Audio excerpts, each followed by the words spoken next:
পৃথিবী Kumar Gokulchandra Memorial high স্কুলের পক্ষ থেকে বাণীপুর লোকোৎসব 2026-এ এই মডেলটা আমরা রিপ্রেজেন্ট করছি। আমাদের স্টুডেন্ট অয়ন মজুমদার আপনাদের সামনে ডেমো দেবে। আমরা এখানে বানিয়েছি এয়ার পলিউশন কন্ট্রোল সিস্টেম। এখানে আমরা শহরের মধ্যে থাকা যে পলিউশন সেগুলোকে আমরা কন্ট্রোল করব কিভাবে। এখানে দেখতে পাচ্ছেন রাস্তা আছে, এখান দিয়ে গাড়ি যায়।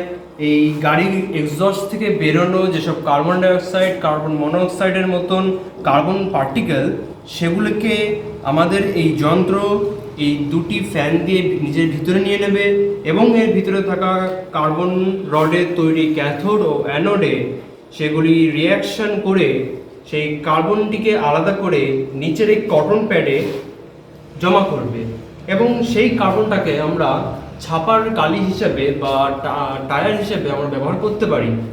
আর আমাদের এই পাইপ দিয়ে বিশুদ্ধ হাওয়া বেরিয়ে যাবে। এইভাবে আমরা যেসব আরবান এরিয়াস আছে আমাদের সিটিসে, সেগুলোকে আমরা কিছুটা হলেও কন্ট্রোলে আনতে পারি। ধন্যবাদ।